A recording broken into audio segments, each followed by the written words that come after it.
Mix by AG recording studio.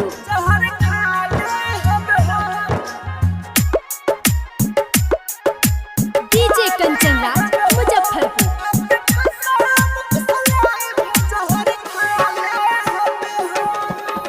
जहिया से गइलू तू ससुराए रानी, घोटले घोटाला ना खाना या पानी, प्यार कितना करीले बता दे हम हो, प्यार कितना करीले बता दे हम हो, आके फेसबुक से लाइव जहर खा ले हम हो, आके फेसबुक से लाइव जहर खा ले हम हो।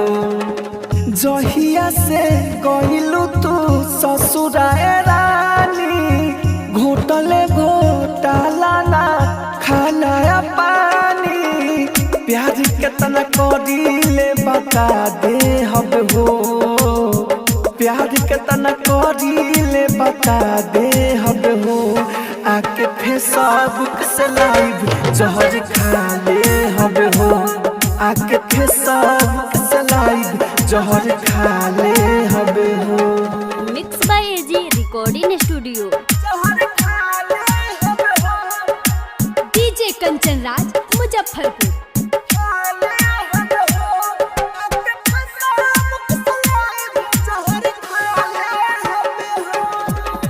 जौना दिन भइल तोहार शादी के डेट हो, टाइम बताइम चालू रखिया तू नेट हो,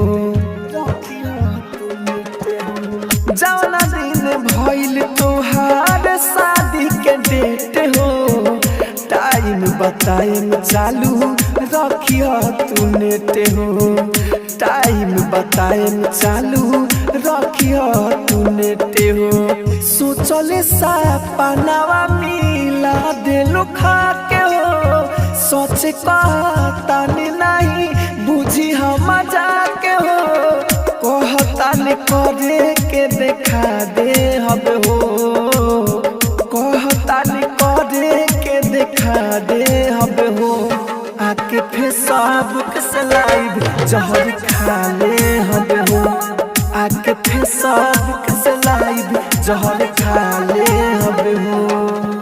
आप सुन रहे हैं एजी एंटरटेनमेंट की धमाकेदार प्रस्तुति। डीजे कंचन राज मुजफ्फरपुर।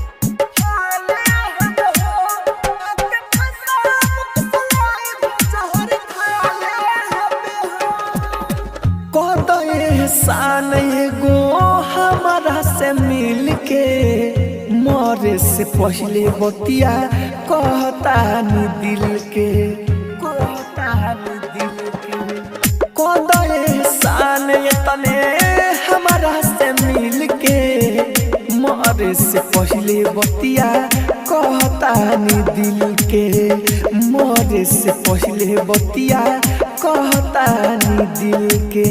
कृष्ण बसंत राहुल राजधानी, अजबे प्यार के गजबे कहानी, नाम अपन दुनिया से मिटा दे हम हो, नाम अपन दुनिया से मिटा दे हम हो, आके फेसबुक से लाइव जहर खा ले हम हो, आके फेसबुक से लाइव जहर खा ले हम हो।